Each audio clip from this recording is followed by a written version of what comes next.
Hello guys, कैसे तुम सब लोग? मुझे पता है बहुत ही अच्छे होंगे। भैया सबसे पहले कमेंट कर दो कैसा तुम आज फील कर रहे हो। तुम्हें मैंने कमेंट्स देखे बहुत ज्यादा पसंद आ रही है ये वीडियो, इसलिए आज मैं तुम्हारे लिए सुपर डुपर धमाकेदार वीडियो लेके आ गया हूं। आज का कॉन्सेप्ट बहुत ज्यादा इंपॉर्टेंट है। इससे पहले 2 वीडियोस आ चुकी है, अगर किसी ने नहीं देखी तो भैया पहले जल्दी से उसे देख लो। और आज की वीडियो तो सुपर डुपर धमाकेदार होने वाली है, बिकॉज आज हम जो सबसे इंपॉर्टेंट टॉपिक है वो कवर करने वाले हैं। इंटरोगेटिव और इंपेरेटिव क्वेश्चंस को डायरेक्ट से इनडायरेक्ट में कैसे चेंज करते हैं। इसीलिए तुम जो भी काम कर रहे हो पहले से छोड़ के फुल फोकस के साथ ये वीडियो देखो और अपने नोट्स बनाओ, और आज के धमाकेदार वीडियो को करते हैं स्टार्ट।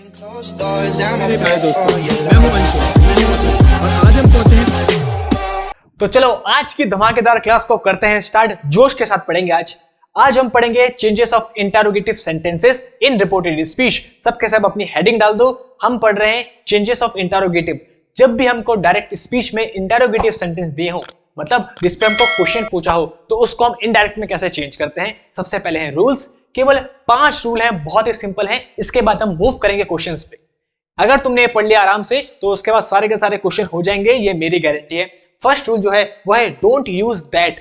अभी तक तुमने पढ़ा, अभी तक हम सब ने पढ़ा, जब भी हम डायरेक्ट से इनडायरेक्ट में चेंज करेंगे तो इन्वर्टेड कॉमा को रिमूव करके हम दैट का यूज करते थे एज अ कंजंक्शन, सबको पता है।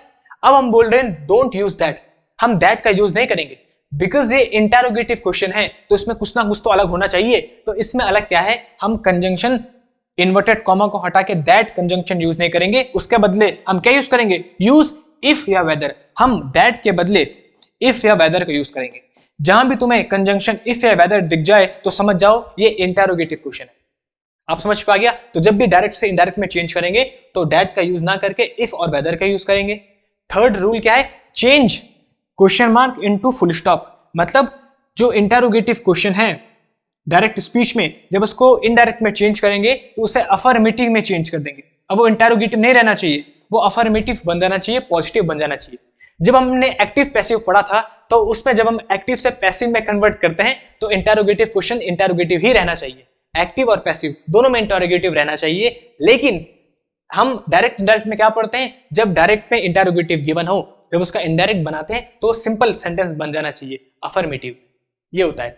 अब फोर्थ क्या है, use WH word instead of if whether when they are present. अभी मैंने बहुत ही सिंपल फॉर्म में लिखा है, हो सकता है तुम्हें समझ पे ना आए, लेकिन मैं तुम्हें समझाता हूं। देखो अभी हमने क्या पढ़ा, इन्वर्टेड कॉमा को रिमूव करके हम दैट का यूज नहीं इफ या वेदर का यूज करेंगे। लेकिन जो फोर्थ रूल क्या है वो ये कह रहा है, जब भी हमको WH वर्ड गिवन हो, देखो क्वेश्चन 2 टाइप के होते हैं, इंटरोगेटिव सेंटेंस 2 टाइप के होते हैं, एक हेल्पिंग वर्ब वाले और एक WH वर्ड वाले। जब हेल्पिंग वर्ब वाले होंगे तो उसमें इफ या वेदर का यूज करेंगे एज अ कंजंक्शन, और जब WH वर्ड प्रेजेंट होगा तो इफ या वेदर को यूज ना करके हम जो WH वर्ड गिवन होगा उसी को नोट करेंगे, उसी को लिखेंगे। लिखा भी है तुम्हारे लिए, use WH word instead of if या whether when they are present, when they present बात एक ही है। अब समझ में आ गया? इसको मैं जब आगे अभी क्वेश्चन करवाऊंगा उसमें तुम्हें करवाऊंगा, फिर तुम्हें इजीली तुम्हें पता चल जाएगा क्या होता है। अब लास्ट जो रूल है वो ये है, जब सेड दिया हो, ये रिपोर्टिंग वर्ब का रूल है। जब भी हमको रिपोर्टिंग वर्ब सेड दी हो तो सेड चेंज हो जाएगा आस्क्ड में, बिकॉज हम क्वेश्चन पूछ रहे हैं, पूछना। आस्क्ड मतलब होता है पूछना। और जब सेड टू दिया हो तो सेड टू को अब टोल्ड मत कर देना। अब सेड टू का टोल्ड नहीं, अब सेड टू का या तो आस्क्ड या तो इंक्वायर्ड या तो वांटेड टू नो होगा। बस सेड दिया हो तो आस्क्ड और सेड टू दिया हो तो आस्क्ड, इंक्वायर्ड या वांटेड टू नो, तीनों में चेंज हो जाएगा। ये है इसके 5 रूल। अब जल्दी से करते हैं इससे रिलेटेड क्वेश्चंस, तुम इसको नोट कर लो। हम आगे बढ़ते हैं अपने क्वेश्चंस की तरफ। अब जो पहला क्वेश्चन है, Kajal said to Aman are you playing. Kajal ने अमन से कहा क्या तुम खेल रहे हो। अब ये क्वेश्चन पूछ रहा है, इंटरोगेटिव है, डायरेक्ट स्पीच है, इसको इनडायरेक्ट में चेंज करते हैं जो हमने अभी तक रूल पढ़े हैं। अब देखते हैं अप्लाई कैसे करते हैं। तो काजल का काजल, जरा ध्यान से देखना, बड़ी मस्ती के साथ, बहुत ज्यादा इजी है भाई। डायरेक्ट इनडायरेक्ट तो बहुत ज्यादा इजी है। अब काजल का काजल सेड टू, सेड टू का हम आस्क्ड भी कर सकते हैं, इंक्वायर्ड भी कर सकते हैं और वांटेड टू नो भी कर सकते हैं। तो काजल आस्क्ड, फिर अमन, अमन का अमन। अब इन्वर्टेड कॉमा रिमूव हुआ तो क्या मैं दैट लगा दूं? नहीं, अब दैट कंजंक्शन है, अब इफ या वेदर लगेगा। तो लगाते हैं इफ या वेदर में से इफ। चलो, आर यू प्लेइंग, अब एक क्वेश्चन है, अब इस क्वेश्चन को हमको सिंपल सेंटेंस अफर्मेटिव में चेंज करना है। तो इफ के बाद अब हमको अफर्मेटिव में चेंज करना है। अफर्मेटिव का स्ट्रक्चर होता है सब्जेक्ट वर्ब ऑब्जेक्ट। तो अब हमको सबसे पहले चाहिए सब्जेक्ट। तो आर यू प्लेइंग में से सब्जेक्ट क्या है? यू। तो सबसे पहले सब्जेक्ट आएगा यू, लेकिन क्योंकि ये प्रोनाउन है सेकंड पर्सन प्रोनाउन तो उसको चेंज करेंगे। सेकंड पर्सन प्रोनाउन चेंज होगा अमन के अकॉर्डिंग, ऑब्जेक्ट के अकॉर्डिंग। तो क्या आएगा? अमन का रिलेटिव प्रोनाउन ही। अब आर प्लेइंग है, आर प्लेइंग मतलब प्रेजेंट कॉन्टिन्यूअस। प्रेजेंट कॉन्टिन्यूअस का टेंस हम बैक शिफ्ट करेंगे। प्रेजेंट कॉन्टिन्यूअस किस में बैक शिफ्ट होता है? पास्ट कॉन्टिन्यूअस में। तो पास्ट कॉन्टिन्यूअस क्या होगा? ही वाज प्लेइंग, हमारा राइट आंसर हो जाएगा। बस इतना सिंपल है। और लास्ट में फुल स्टॉप लगाएंगे। जो क्वेश्चन मार्क होता है, जो इंटेरोगेटिव क्वेश्चन होते हैं, उनको हम अफर्मेटिव मतलब फुल स्टॉप में चेंज कर देते हैं। ये हमारा आंसर हो गया। फिर से समझा रहा हूं, ध्यान से देखो। काजल का काजल, सेड टू का आस्क्ड कर दिया। आस्क्ड करो, वांटेड टू नो करो या इंक्वायर्ड करो। उसके बाद अमन का अमन, इन्वर्टेड कॉमा रिमूव हुआ तो इफ या वेदर कंजंक्शन यूज कर दो। इफ करो या वेदर करो, जो तुम्हारी मर्जी है। उसके बाद हमको इंटेरोगेटिव क्वेश्चन को सिंपल में कन्वर्ट करना था, मतलब हमको चाहिए था सब्जेक्ट वर्ब ऑब्जेक्ट, ये वाला स्ट्रक्चर। ये होता है सिंपल सेंटेंस का, अफर्मेटिव का।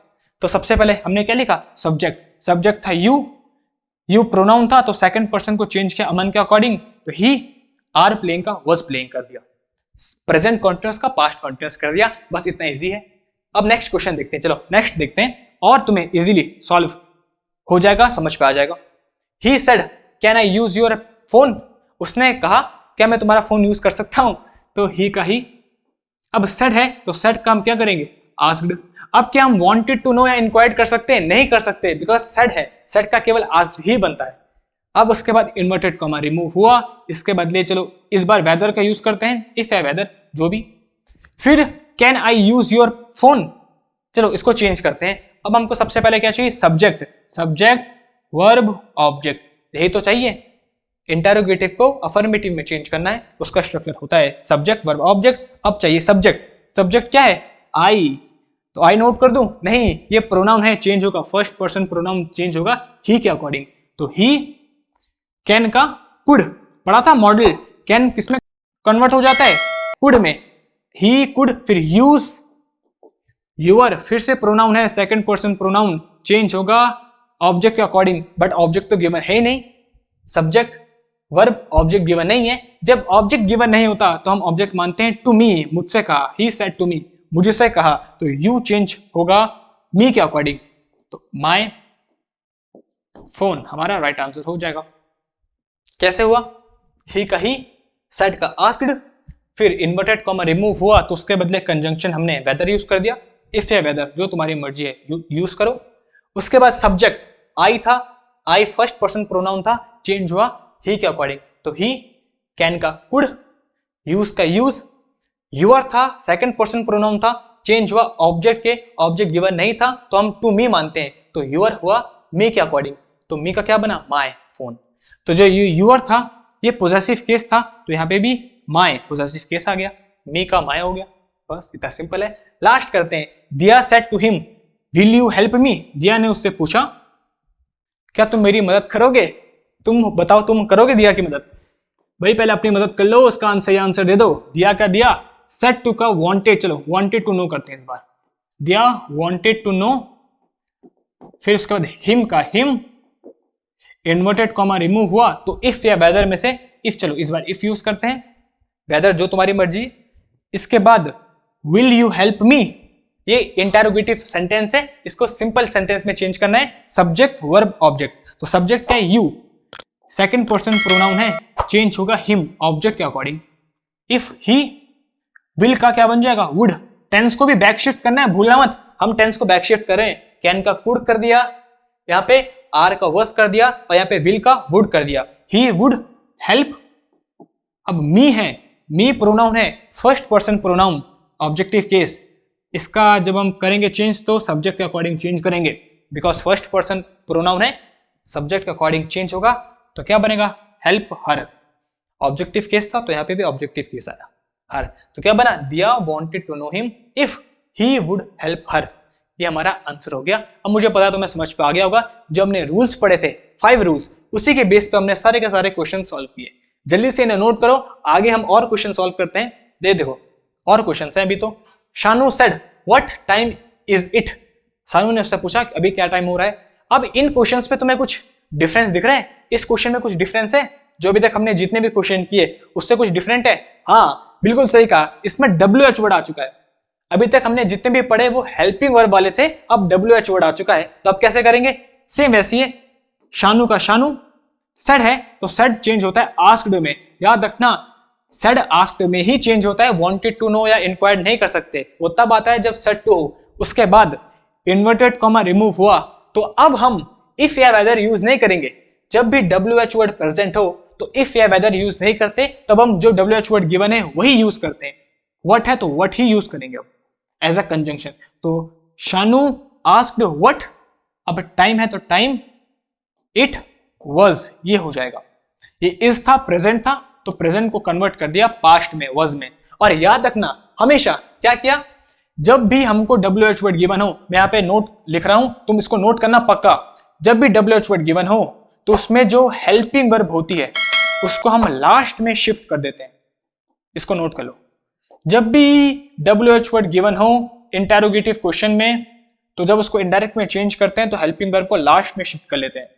WH वर्ड था इंटरोगेटिव क्वेश्चन में, तो जब WH वर्ड वाले क्वेश्चन को हम इनडायरेक्ट में चेंज करते हैं तो हेल्पिंग वर्ब को लास्ट में शिफ्ट कर लेते हैं। ये देखो हेल्पिंग वर्ब लास्ट में शिफ्ट हो गई, तो वही है subject helping verb verb object. ये याद रखना, ये ट्रिक बता रहा हूं मैं तुम्हें, इससे तुम्हारा कोई भी क्वेश्चन गलत नहीं होगा कभी भी, सबसे बेस्ट ट्रिक है। नेक्स्ट देखते हैं, he is asking is this बोतल फ्री।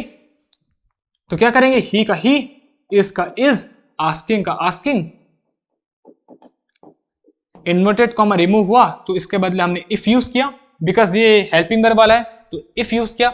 अब इसके बाद सब्जेक्ट वर्ब ऑब्जेक्ट ये चाहिए, इंटरोगेटिव को हमको सिंपल में चेंज करना है, तो सब्जेक्ट वर्ब ऑब्जेक्ट। सब्जेक्ट क्या है, दिस बोतल, तो इसको लिख दो इफ दिस बोतल क्या इज फ्री, ये हमारा आंसर हो गया। अब तुम बोलोगे सर ये जो इज था उसको वर्ज में चेंज क्यों नहीं किया, टेंस को चेंज क्यों नहीं किया? अरे भाई इसलिए नहीं किया बिकॉज आगे देखो जो हमारी रिपोर्टिंग वर्ब है किसमें है, वो प्रेजेंट कॉन्टिन्यूअस में है। जब भी हमारी रिपोर्टिंग वर्ब प्रेजेंट या फ्यूचर में होती है तो जो अंदर का टेंस होता है उसको चेंज नहीं करते हैं, इसलिए इज था तो इज में ही चेंज करके रखा। सिंपल प्रेजेंट था सिंपल प्रेजेंट में रखा, चेंज नहीं किया। बस हमने क्या किया, इंटरोगेटिव था तो उसका सिंपल बना सब्जेक्ट वर्ब ऑब्जेक्ट, ये तो बना दिया। समझ पाया, इसलिए टेंस चेंज नहीं किया। अब लास्ट देखो, my mother said what's the matter, मेरी मम्मी ने पूछा भाई मसला क्या है, तो माय का माय, मदर का मदर, सेड चेंज होगा आस्क्ड में, इन्वर्टेड कॉमा रिमूव हुआ। अब इफ या वेदर का यूज नहीं करेंगे बिकॉज WH वर्ड गिवन है, तो इफ या वेदर के बदले आएगा व्हाट, WH वर्ड ही आएगा व्हाट। अब व्हाट इज द मैटर है वो, देखो इसको जरा रब कर लेता हूं, इसका मतलब है व्हाट इज दिया है वो, व्हाट इज द मैटर, ये कॉन्ट्रैक्शन फॉर्म में दिया है व्हाट इज द मैटर। तो क्या होगा, व्हाट के बाद हमको चाहिए सब्जेक्ट वर्ब और ऑब्जेक्ट, ये तो चाहिए। तो सब्जेक्ट क्या है, the matter, what the matter was हो जाएगा।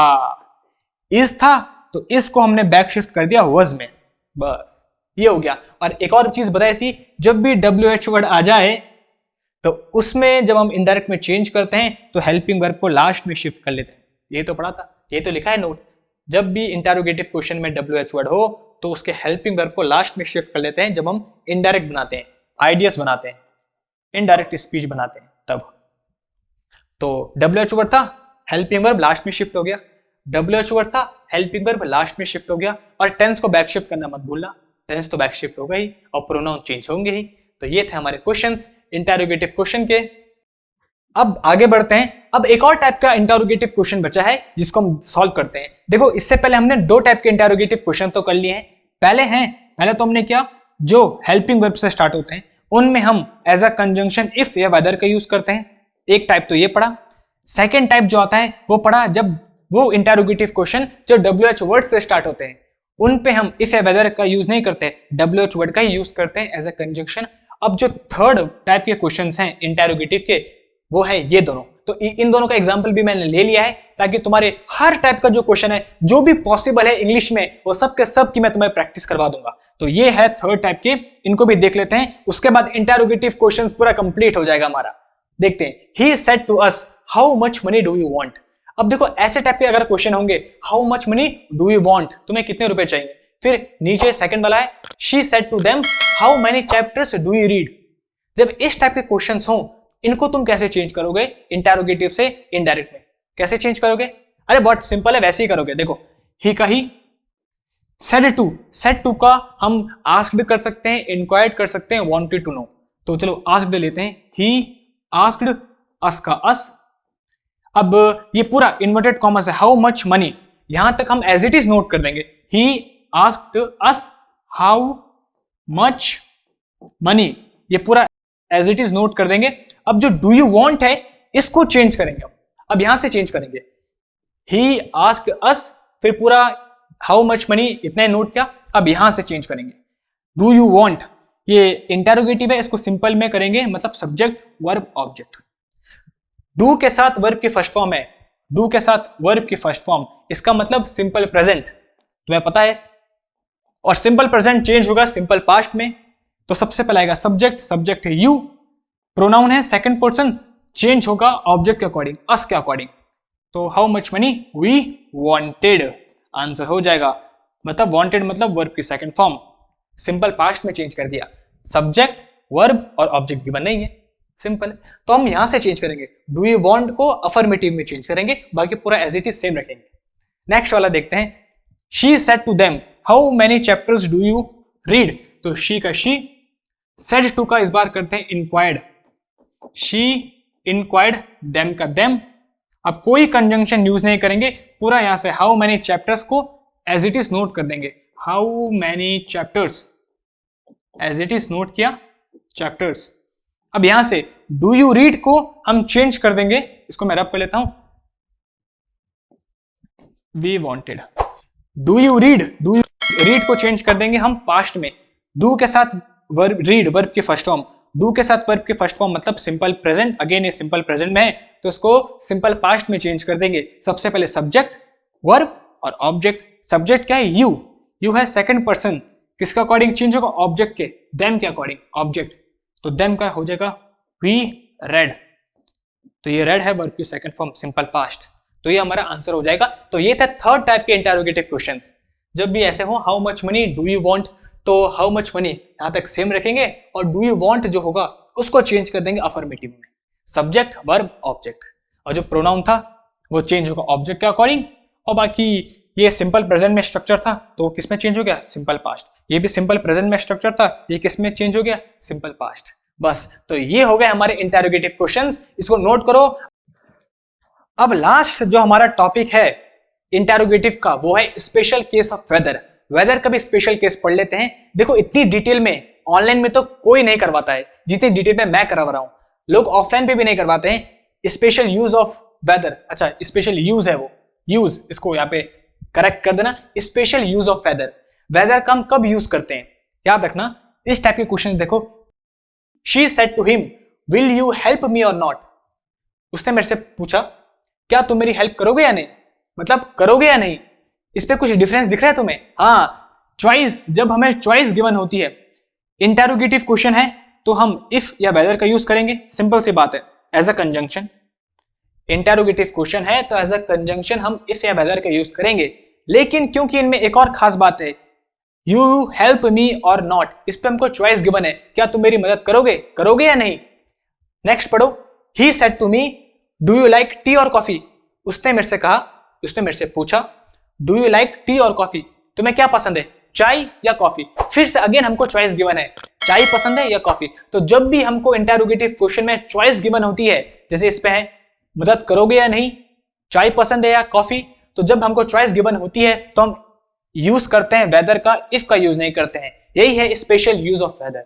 अब हम इन दोनों कंडीशंस पे इफ का यूज नहीं करेंगे, कंजंक्शन कौन सा यूज करेंगे, वेदर का यूज करेंगे। तो यही है, लास्ट कुछ टाइप के क्वेश्चन थे, मैंने सोचा इसको भी करवा देता हूं। शी का शी, सेड टू का करेंगे आस्क्ड, वांटेड टू नो या इंक्वायर्ड, जो तुम्हारी मर्जी है, हिम का हिम। अब इन्वर्टेड कॉमा रिमूव हुआ तो अब हम इफ यूज नहीं करेंगे, क्या यूज करेंगे, वेदर, बिकॉज इस पे हमको चॉइस गिवन है। अब वेदर के बाद will you help me or not, इस पूरे को कन्वर्ट कर देंगे सब्जेक्ट वर्ब ऑब्जेक्ट अफर्मेटिव में, इंटरोगेटिव को अफर्मेटिव में, सेम ऐसे ही। तो सब्जेक्ट सबसे पहले आएगा, सब्जेक्ट है यू, यू है सेकंड पर्सन प्रोनाउन, चेंज होगा ऑब्जेक्ट हिम के अकॉर्डिंग, तो ही सबसे पहले सब्जेक्ट ही, विल का बन जाएगा वुड, टेंस को बैक शिफ्ट करना है, हेल्प। अब मी है फर्स्ट पर्सन प्रोनाउन, चेंज होगा सब्जेक्ट के अकॉर्डिंग, शी के अकॉर्डिंग, हेल्प हर और नॉट, ये हमारा राइट आंसर हो जाएगा। समझ में आ गई बात? तो ये है स्पेशल केस ऑफ वेदर। जब हमको चॉइस गिवन होती है इंटेरोगेटिव क्वेश्चन में, उस कंडीशन में हम वेदर का ही यूज करेंगे, इफ का यूज नहीं करेंगे। लास्ट देखते हैं, ही सेड टू मी, तो ही सेड टू का इंक्वायर्ड, मी का मी, इन्वर्टेड कॉमा रिमूव हुआ, तो अब इफ नहीं क्या यूज करेंगे, केवल वेदर का ही यूज करेंगे जब हमको चॉइस गिवन होती है। वेदर के बाद डू यू लाइक टी और कॉफी, इंटेरोगेटिव है, इसको हम सिंपल सेंटेंस अफर्मेटिव में चेंज करेंगे। अफर्मेटिव मतलब subject verb object. Do you like tea और कॉफी, तो सबसे पहले सब्जेक्ट आएगा, सब्जेक्ट है यू सेकंड पर्सन प्रोनाउन है, तो किसका अकॉर्डिंग चेंज होगा, मी के, तो वेदर मी का बन जाएगा आई, लाइक का लाइक्ड, टी और कॉफी। क्यों हुआ, बिकॉज इसको मैं जरा यहां पे रिमूव करता हूं, वुड हेल्प। ये देखो हमारा इसमें वर्ब था लाइक, ये थी वर्ब की फर्स्ट फॉर्म। वर्ब की फर्स्ट फॉर्म मतलब सिंपल प्रेजेंट, और जब सिंपल प्रेजेंट होता है तो उसको बैक शिफ्ट किस में करते हैं, सिंपल पास्ट में करते हैं। तो सिंपल पास्ट मतलब वर्ब की सेकंड फॉर्म, लाइक में इसको चेंज कर दिया, बैक शिफ्ट कर दिया, तो क्या बना, he inquired me whether I liked tea और कॉफी।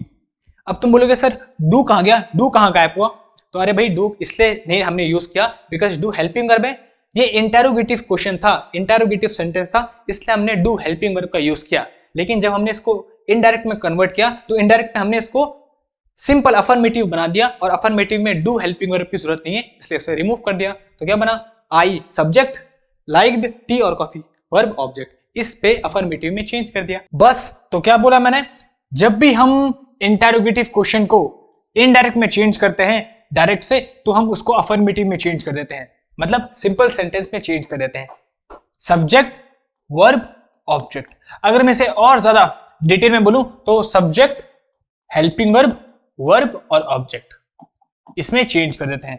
तो क्वेश्चन इंटेरोगेटिव क्वेश्चन डायरेक्ट से इनडायरेक्ट में किसमें चेंज हो जाते हैं, अफर्मेटिव में चेंज हो जाते हैं। तो ये हमारे हो चुके हैं अब इंटेरोगेटिव क्वेश्चंस कंप्लीट। अब हम अपने नेक्स्ट टॉपिक की ओर बढ़ते हैं, जो कि है changes of imperative sentences in reported speech. अब सबके सब अपनी नोटबुक में हेडिंग डालो, changes of imperative sentences in reported speech. जब भी हमको डायरेक्ट स्पीच में इंपेरेटिव सेंटेंस गिवन हो तो उसे इनडायरेक्ट में कैसे चेंज करेंगे, अब हम वो जानेंगे। इससे पहले हमने इंटेरोगेटिव क्वेश्चन कंप्लीट कर चुका है, अब हम बात करेंगे इंपेरेटिव सेंटेंस की। जिन्होंने नहीं पढ़ा, जो पहली बार पढ़ रहे हैं, देखो वैसे तो मैंने एक्टिव पैसिव में ये पूरा कंप्लीट करवा दिया है, इसलिए दोबारा इसको रिवाइज करवाने की कोई ज्यादा जरूरत है नहीं, तुम पहले की वीडियोस देख सकते हो। और वैसे मुझे पता है तुम मेरे साथ रेगुलर पढ़ते हो तो तुमने देखी होगी, पता ही होगा। लेकिन जो पहली बार पढ़ रहे हैं उनके लिए मैं थोड़ी बहुत डिटेल में तुम्हें बता दूं, हल्का फुल्का ऊपर सुपरफिशियल लेवल से। इंपेरेटिव सेंटेंस बोलते हैं आदेशात्मक वाक्य, मतलब ऐसे वाक्य, ऐसे सेंटेंसेस जिनमें हमें किसी आदेश मतलब ऑर्डर, रिक्वेस्ट मतलब प्रार्थना, या एडवाइस मतलब सलाह के बारे में पता चलता है। तो वो सारे के सारे सेंटेंसेस जिसपे हमें सलाह, रिक्वेस्ट या ऑर्डर के बारे में पता चलता है, एडवाइस के बारे में पता चलता है, वो सारे के सारे इंपेरेटिव सेंटेंसेस होते हैं।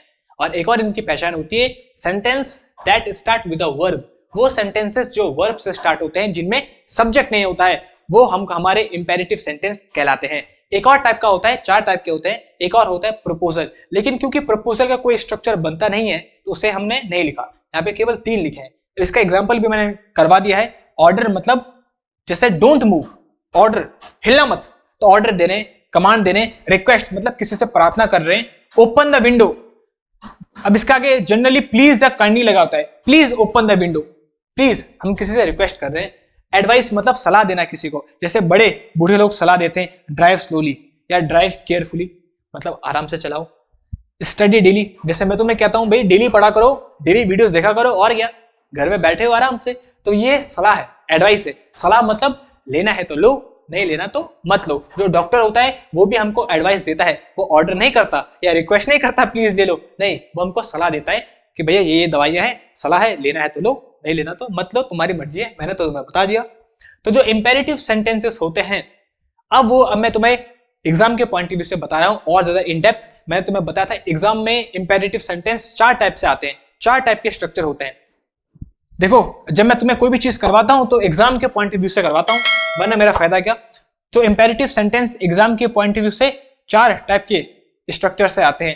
पहला होता है वो जो वर्ब के फर्स्ट फॉर्म से स्टार्ट हो, मैंने तुम्हें एक्टिव पैसिव में करवाया है। सेकंड वो जो डू या डोंट से स्टार्ट हो, याद है कुछ।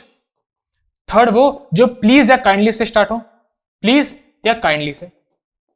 और फोर्थ वो जो लेट अस से स्टार्ट हो, लेट अस, इसको और लेट अस या लेट्स, जो इनसे स्टार्ट हो। तो ये 4 टाइप के स्ट्रक्चर होते हैं इंपेरेटिव सेंटेंसेस के, जो वर्ब के फर्स्ट फॉर्म से स्टार्ट हो, डू या डोंट से स्टार्ट हो, प्लीज या काइंडली से स्टार्ट हो और लेट अस से स्टार्ट हो। अब जो ये 3 है, ये 3 में तुम्हें साथ करवाऊंगा बिकॉज इन तीनों का स्ट्रक्चर सेम है। ये जो स्ट्रक्चर लिखा है ये इन तीनों का है, वर्ब के फर्स्ट फॉर्म से जो स्टार्ट होते हैं, डू या डोंट से, प्लीज या काइंडली से, तीनों का स्ट्रक्चर सेम है। तो तीनों को एक साथ करवा रहा हूं। और जो लास्ट बचता है लेट अस से, इसका स्ट्रक्चर थोड़ा डिफरेंट हो जाता है, इसमें शुड के साथ वर्ब की फर्स्ट फॉर्म यूज होती है, तो इसे मैं लास्ट में करवाऊंगा। पहले मैं इन तीनों का करवा रहा हूं बिकॉज इन तीनों का ये स्ट्रक्चर है जो बिल्कुल सेम है। बात समझ पा गई? तो पहले ये 3 पढ़ेंगे और इसको लास्ट में पढ़ाऊंगा मैं अलग से, बिकॉज इसका स्ट्रक्चर थोड़ा अलग है, शुड के साथ वर्ब की फर्स्ट फॉर्म इसमें यूज होती है। तो हम इंपेरेटिव अब क्वेश्चन स्टार्ट करते हैं। हल्का सा बेस है, एक केवल स्ट्रक्चर है, इसको याद कर लो। इंपेरेटिव क्वेश्चंस को जब चेंज करना है तो इसको याद कर लो, बस एक फॉर्मूला, एक स्ट्रक्चर, पूरा चैप्टर फिनिश। सबसे पहले सब्जेक्ट, फिर रिपोर्टिंग वर्ब, फिर ऑब्जेक्ट। ऑब्जेक्ट मतलब जिससे कहा। देखो ट्रिक भी बता रहा हूं तुम्हें इससे ज्यादा शॉर्ट मेथड अगर पूरे इंटरनेट पे कहीं भी मिल जाए तो तुम मुझे बोलना, मैं पढ़ाना छोड़ दूंगा। सच बता रहा हूं, इससे इजी कुछ नहीं है। मुझे बहुत सारे मेथड पता है लेकिन सबसे इजी है जो मैंने बनाया है। सब्जेक्ट सबसे पहले, फिर रिपोर्टिंग वर्ब, फिर ऑब्जेक्ट। ऑब्जेक्ट मतलब जिससे कहा। अगर मुझसे कहा होगा तो मी, हमसे कहा होगा तो अस, उनसे कहा होगा तो दे, जिससे कहा। फिर उसके बाद टू और जितने भी सेंटेंस का पूरा आएगा। अगर नेगेटिव सेंटेंस है तो टू के बदले क्या आ जाएगा, नॉट टू आ जाएगा और बाकी जितना भी बचा है वो आ जाएगा। बस इतना है। फिर से बोल रहा हूं, subject, reporting verb, object. Object मतलब जिससे कहा, फिर टू और पूरा सेंटेंस हम एज इट इज नोट कर लेंगे। और अगर नेगेटिव सेंटेंस होगा तो नॉट टू आ जाएगा और बाकी पूरा वही सेम रहेगा। अब जो रिपोर्टिंग वर्ब है, रिपोर्टिंग वर्ब क्या यूज करेंगे, अगर हम किसी को ऑर्डर दे रहे होंगे तो ऑर्डर्ड आएगा, रिक्वेस्ट कर रहे होंगे, किसी से प्रार्थना कर रहे होंगे तो रिक्वेस्टेड, और किसी को सलाह दे रहे होंगे तो एडवाइज्ड, ये आ जाएगा। अब तुम बोलोगे सर एडवाइस का एक और बनता है सजेशन, तो जो सजेशन बनता है उसको कब यूज करते हैं वो भी पढ़ेंगे, उसका अलग केस है। तो ये है हमारे रिपोर्टिंग वर्ब, ये रिपोर्टिंग वर्ब। और तुम एक और यूज कर सकते हो, जब हम किसी को ऑर्डर देते हैं तो या तो ऑर्डर्ड यूज करो और या तो टोल्ड यूज करो, ये भी यूज कर सकते हो reporting verb as a reporting verb. जब हम किसी को ऑर्डर देते हैं तो या तो ऑर्डर्ड यूज करो या तो टोल्ड यूज करो, ये दोनों यूज कर सकते हैं। और जब हम किसी से प्रार्थना करते हैं, रिक्वेस्ट करते हैं, तो या तो रिपोर्टिंग वर्ब रिक्वेस्टेड यूज करो या तो रिपोर्टिंग वर्ब आस्क्ड यूज करो। रिक्वेस्टेड यूज करो या तो आस्क्ड यूज करो। तो रिक्वेस्ट करने के लिए हम आस्क्ड भी कर सकते हैं और रिक्वेस्टेड भी कर सकते हैं, और किसी को ऑर्डर देने के लिए हम ऑर्डर्ड भी यूज कर सकते हैं और टोल्ड भी यूज कर सकते हैं। याद रखना, मैं यहाँ पे लिख रहा हूं ब्रैकेट में, या तो ऑर्डर्ड यूज करो या तो टोल्ड यूज करो, या तो रिक्वेस्टेड यूज करो या तो आस्क्ड यूज करो, दोनों यूज कर सकते हैं। बात समझ पा गई? और बाकी एडवाइस तो एडवाइस है ही। अब क्वेश्चन करते हैं, स्ट्रक्चर नोट कर लो, इसको याद कर लो, सारे के सारे क्वेश्चन हो जाएंगे। सब्जेक्ट, रिपोर्टिंग वर्ब, ऑब्जेक्ट जिससे कहा, टू और वर्ब की बाकी जितना भी बचा वर्ब की फर्स्ट फॉर्म के साथ पूरा, और नेगेटिव होगा तो नॉट टू कर देंगे। बस आ चुका है कंप्लीट। अब हम करते हैं रिलेटेड क्वेश्चन। अब तुम बोलोगे सर सेकंड में क्वेश्चन के आंसर निकलेंगे। स्ट्रक्चर क्या था, सबसे पहले सब्जेक्ट, फिर रिपोर्टिंग वर्ब, फिर ऑब्जेक्ट जिससे कहा, उसके बाद टू और पूरा एज इट इज नोट कर देंगे, वर्ब के फर्स्ट फॉर्म के साथ ऑब्जेक्ट पूरा एज इट इज नोट हो जाएगा वो, और अगर नेगेटिव होगा तो नॉट टू कर देंगे, बस ये है। अब क्वेश्चन देखते हैं। Father said don't go anywhere, पापा ने कहा कहीं नहीं जाना। अब देखो ये इंपेरेटिव क्वेश्चन है बिकॉज गो वर्ब की फर्स्ट फॉर्म से स्टार्ट हो रहा है, इसमें सब्जेक्ट नहीं है, और कौन सा स्ट्रक्चर है जो डू या डोंट से स्टार्ट होते हैं, तो ये है हमारा इंपेरेटिव क्वेश्चन। अब इसको चेंज करते हैं। अब मुझे बताओ पापा क्या कर रहे हैं, रिक्वेस्ट कर रहे हैं या एडवाइस दे रहे हैं, क्या कर रहे हैं? अरे पापा रिक्वेस्ट नहीं करते हैं, वो ऑर्डर देते हैं, तो क्या होगा फादर। अब सेड का क्या हो जाएगा, ऑर्डर्ड। अब किससे कहा, ये गिवन है किससे कहा, तो जब ये गिवन है होता किससे कहा तो हम मानते हैं मुझसे कहा, तो फादर ऑर्डर्ड मी। अब ये डोंट है मतलब नेगेटिव सेंटेंस है, तो क्या यूज करेंगे, टू या not to, not to use करेंगे। Father ordered me not to, उसके बाद जो पूरा बचा है वर्ब की फर्स्ट फॉर्म से पूरा कॉपी कर लेंगे, गो एनीवेयर, हमारा राइट आंसर हो गया। देखो वही तो स्ट्रक्चर है, सबसे पहले सब्जेक्ट, तो सबसे पहले सब्जेक्ट, फिर रिपोर्टिंग वर्ब ऑर्डर्ड, फिर ऑब्जेक्ट जिससे कहा तो ऑर्डर ऑब्जेक्ट आ गया मी, उसके बाद ये नेगेटिव क्वेश्चन था, नेगेटिव सेंटेंस था तो नॉट टू आ गया, उसके बाद पूरा कॉपी कर दिया गो एनीवेयर, वर्ब के फर्स्ट फॉर्म से पूरा कॉपी कर दिया as it is. Active passive भी मैंने इसी टाइप के क्वेश्चन करवाए थे, तो तुम्हें कोई भी दिक्कत नहीं आ रही होगी। ओके नेक्स्ट देखते हैं, father said bring me scissors, पापा ने कहा भैया कैंचियां लेके आओ। अब कैंची चाहिए होगी भैया पापा को, तो फादर, अब इसमें रिक्वेस्ट नहीं है, एडवाइस नहीं है, पापा क्या कर रहे हैं, ऑर्डर कर रहे हैं, मिले कैंची लेके आओ। तो फादर फिर सेड का ऑर्डर्ड, किससे कहा, मुझसे कहा, बिकॉज ऑब्जेक्ट गिवन नहीं है, father ordered me to bring me scissors, bring me scissors, हमारा राइट आंसर हो गया।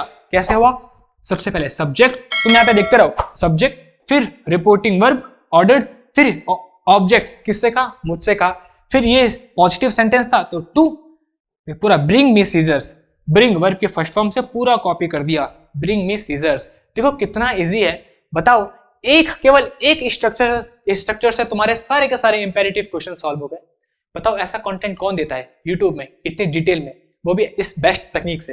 Last, he said me please open the door, तो अब यहाँ पे प्लीज आ चुका है, इसका मतलब रिक्वेस्ट कर रहे हैं, तो ही का ही, अब यहाँ पे हम क्या यूज करेंगे, रिक्वेस्टेड, मी गिवन है, ऑब्जेक्ट जिससे कहा मी, अब टू यूज करेंगे, देखो टू, उसके बाद पूरा ओपन द डोर, ये वर्ब के फर्स्ट फॉर्म में पूरा कॉपी कर देंगे, टू ओपन द डोर, हमारा आंसर आ गया। देखो कितना इजी है, सबसे पहले सब्जेक्ट, फिर रिपोर्टिंग वर्ब रिक्वेस्टेड, उसके बाद ऑब्जेक्ट जिससे कहा, फिर टू, और टू के बाद वर्ब के फर्स्ट फॉर्म से पूरा कॉपी कर दिया, ओपन द डोर, आंसर आ चुका है। अब तुम्हें बिल्कुल क्लियर हो गए होंगे कैसे हम इंपेरेटिव क्वेश्चंस को सॉल्व करते हैं, कैसे कन्वर्ट करते हैं। और क्वेश्चन करना चाहोगे, चलो और क्वेश्चन की भी प्रैक्टिस करते हैं ताकि तुम्हारी यहीं पे सारी की सारी प्रैक्टिस हो जाए।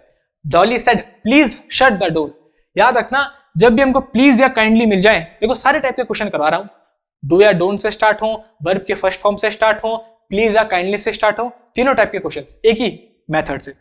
डॉली का डॉली, अब सेट का किस पे चेंज हो जाएगा, रिक्वेस्ट, बिकॉज प्लीज आए तो डॉली रिक्वेस्टेड, उसके बाद ऑब्जेक्ट किससे कहा, तो गिवन नहीं है तो हम मानते हैं मुझसे कहा, Dolly requested me to shut the door, verb के फर्स्ट फॉर्म से पूरा कॉपी हो जाएगा, शट द डोर, बस इतना इजी। नेक्स्ट देखते हैं, teacher said keep quiet, teacher ने कहा चुप हो जाओ। अब टीचर एडवाइस दे रही होगी या रिक्वेस्ट कर रही होगी, नहीं ना एडवाइस दे रही ना रिक्वेस्ट कर रही है, क्या कर रही है, ऑर्डर दे रही है, ऑर्डर तो करती है टीचर, चुप हो जाओ सबके सब, तो टीचर ऑर्डर्ड, अब ऑब्जेक्ट गिवन नहीं है तो हम क्या मानेंगे, मुझसे कह रही है तो टीचर ऑर्डर्ड मी, या तो तुम ऐसे कर लो या तो मी हो सकता है ऑप्शन में ये भी हो सकता है अस, हमसे कहा, ये भी हो सकता है, या तो हो सकता है मुझसे कहा तो मी आएगा, अगर ऑप्शन में गिवन होगा अस हमसे कहा तो अस होगा, या तो ये भी हो सकता है टीचर ऑर्डर्ड द स्टूडेंट्स, ये भी हो सकता है। तो जो ऑप्शन में होगा जब एग्जाम में करोगे तो इन तीनों में से ही होगा, जो ऑप्शन में होगा तुम कर लेना, मुझसे कहा होगा तो मी आएगा, हमसे कहा होगा तो अस आएगा, और स्टूडेंट से कहा होगा तो द स्टूडेंट्स आएगा। तो टीचर ऑर्डर्ड मी टू, उसके बाद कीप क्वाइट, बस पूरा वही नोट हो जाएगा, कीप क्वाइट, वर्ब की फर्स्ट फॉर्म से पूरा वो एज इट इज नोट हो जाएगा, teacher ordered me to keep quiet, subject reporting verb object ये टू के बाद पूरा एज इट इज नोट हो गया। देखो कितने इजी हैं, केवल एक स्ट्रक्चर याद करके सारे के सारे हो जाएंगे तुम्हारे। अब लास्ट करते हैं, he said don't pick up the phone, उसने कहा फोन को मत उठाना, तो ही का ही अभी क्या कर रहा होगा, एडवाइस दे रहा होगा, रिक्वेस्ट कर रहा होगा या ऑर्डर दे रहा होगा। देखो रिक्वेस्ट तो कर नहीं सकता बिकॉज प्लीज नहीं है गिवन, तो या तो वो ऑर्डर दे रहा है और या तो एडवाइस दे रहा है। अब मान लो चलो एडवाइस वाला कर लेते हैं, तो एडवाइस दे रहा है कि फोन मत उठाना, एडवाइस, तो ही एडवाइज्ड, अब उसके बाद ऑब्जेक्ट किससे कहा, तो हम मानते हैं मुझसे कहा, जब ऑब्जेक्ट गिवन ना हो, ही एडवाइज्ड मी। अब डोंट है, ये नेगेटिव क्वेश्चन है तो नेगेटिव के लिए कौन सा स्ट्रक्चर यूज करेंगे, not to pick up the phone, हमारा राइट आंसर हो जाएगा। Not to pick up the phone, ये पिक अप द फोन पूरा एज इट इज कर दिया, वर्ब की फर्स्ट फॉर्म पिक थी तो यहां से पूरा एज इट इज कॉपी कर दिया। तो ये क्या था, subject advice reporting verb object not to और पूरा एज इट इज कॉपी कर दिया। देखो इतने सिंपल होते हैं इंपेरेटिव सेंटेंसेस, बताओ इसमें कोई भी दिक्कत की बात नहीं है, बहुत ही सिंपल है इंपेरेटिव सेंटेंसेस। मैंने सारे के सारे तुम्हें प्रैक्टिस करवा रहा हूं ताकि तुमसे एक भी क्वेश्चन मिस ना हो। अभी जो लास्ट 10 को भी देख लेते हैं। Doctor said don't eat sweets, doctor ने कहा मिठाइयां नहीं खानी है। यहाँ पे स्वीट का मतलब मीठा नहीं है, मिठाई है। मीठा मत मान लेना, मिठाई है इसका मतलब, स्वीट्स है। तो द डॉक्टर, अब डॉक्टर क्या कर रहा है, हमको ऑर्डर दे रहा है, रिक्वेस्ट कर रहा है या एडवाइस दे रहा है? हाँ, डॉक्टर एडवाइस देता है हमेशा। तो द डॉक्टर एडवाइज्ड। अब उसके बाद ऑब्जेक्ट, ऑब्जेक्ट क्या है, मी। जब ऑब्जेक्ट नहीं होता तो हम मानते हैं मुझसे कहा, डॉक्टर ने मुझसे कहा। अब डोंट है, इसका मतलब नेगेटिव स्ट्रक्चर है, तो नॉट टू ईट स्वीट्स, ये इसका आंसर बन जाएगा। कैसे, सबसे पहले सब्जेक्ट रिपोर्टिंग वर्ब ऑब्जेक्ट फिर नॉट टू और उसके बाद पूरा वर्ब की फर्स्ट फॉर्म से पूरा कॉपी हो गया। Doctor advised me not to eat sweets. अब इसका एक और टाइप से बन सकता है, वो भी मैं करवाता हूं। एक तुमने वर्ड सुना है फॉरबिड, इसका मतलब होता है मना करना, ये भी यूज होता है। चलो इससे भी बनाते हैं। फॉरबिड मतलब होता है मना करना, तो डॉक्टर मना कर रहा है तो इसके लिए हम फॉरबिड का भी यूज कर सकते हैं। ये first form forbid, second form forbade या फॉरबेड, ये दोनों होती है। यहां पे लिख रहा हूं, शायद तुम्हें यहां पे दिख नहीं रहा होगा। सेकेंड फॉर्म फॉरबेड या फॉरबेड, ईबी, ये दोनों सही होते हैं। ये है सेकेंड फॉर्म, ये है फर्स्ट फॉर्म, और थर्ड फॉर्म है फॉरबिडन, फॉरबिडन, ये है थर्ड फॉर्म। इसका मतलब होता है मना करना। तो ऐसा भी बन सकता है, the doctor forbade me to eat sweets, ये भी इसका राइट आंसर बन सकता है। कैसे, डॉक्टर ने मुझसे कहा स्वीट ना खाने को। अब यहां पे तुम बोलोगे सर आपने टू वाला स्ट्रक्चर लिया है, नॉट टू वाला स्ट्रक्चर क्यों नहीं लिया? बिकॉज फॉरबेड का मतलब ही होता है मना करना, इस पे जो नॉट होता है वो पहले से इंक्लूड होता है। और मैंने तुम्हें बताया था ऐसे वर्ड्स जिसपे नॉट पहले से इंक्लूड हो तो उसके बाद फिर नॉट नहीं आता, तो फिर हम कौन सा स्ट्रक्चर यूज करेंगे? The doctor forbid me to eat sweet, तब हम नॉट यूज नहीं करेंगे बिकॉज जो नॉट है वो फॉरबिड में पहले से इंक्लूड हो चुका है। तो जब नॉट एक बार आ जाता है उसके आगे फिर सेंटेंस में नॉट नहीं आता। तो ये याद रखना, जब हम फॉरबिड का यूज करेंगे तो हम फिर टू वाला स्ट्रक्चर यूज करेंगे, पॉजिटिव वाला, नॉट टू वाला यूज नहीं करेंगे बिकॉज नॉट इस पे पहले से आ चुका है। क्लियर हो गया अब? हाँ, अब ये भी देखते हैं। She said study harder to pass the exam, तो क्या करेंगे, शी का शी। अब हम एडवाइस दे रहे हैं, है ना, तो शी एडवाइज्ड, ऑब्जेक्ट गिवन नहीं है तो हम मानेंगे ऑब्जेक्ट हूं मैं, मुझसे कहा, उसने मुझे सलाह दी, शी एडवाइज मी। उसके बाद टू, बाकी पूरा वही वर्ब की फर्स्ट फॉर्म से, study harder to pass the exam, to pass the exam, ये हमारा राइट आंसर हो गया। तो ये थी हमारी आज की क्लास जो हो चुकी है कंप्लीट। आज हमने बहुत कुछ जाना, जैसे इंटरोगेटिव क्वेश्चंस को कैसे हम डायरेक्ट से इनडायरेक्ट में चेंज करते हैं, और साथ ही साथ ये भी जाना इंपेरेटिव क्वेश्चंस को हम कैसे चेंज करते हैं। ये सब के सब हमने पढ़ा। और जो लास्ट था I recommend you to do this, वो क्वेश्चन नहीं था, वो जस्ट मैंने इसलिए लिखा था तुम्हें ये बताने के लिए, जब भी रिकमेंड आ जाता है तो रिकमेंड के बाद कभी ऑब्जेक्ट नहीं आता है, रिकमेंड के बाद दैट यूज होता है, जो कि ज्यादा इतना इंफॉर्मेटिव नहीं है, एग्जाम में आता नहीं है, इसलिए मैंने उसे रिमूव कर दिया, हटा दिया। अगर तुम्हें आज की वीडियो पसंद आई तो जल्दी से वीडियो करो लाइक और चैनल को सब्सक्राइब कर दो, बिकॉज आगे और ज्यादा इंटरेस्टिंग वीडियोस आने वाली है एग्जाम से रिलेटेड, इसलिए कहीं तुमसे मिस ना हो जाए। और अगर तुमने इस नरेशन का पहला पार्ट नहीं देखा तो जल्दी से देख लो, तुम्हें यहाँ पे नरेशन और एक्टिव पैसिव इन सब की वीडियोस दिख रही होगी, जल्दी से इन्हें क्लिक करो और नोट्स बनाओ। तब तक मैं मिलता हूं नेक्स्ट वीडियो में, बाय बाय। दोस्तों मैं हूं अंशु और आज हम पहुंचे हैं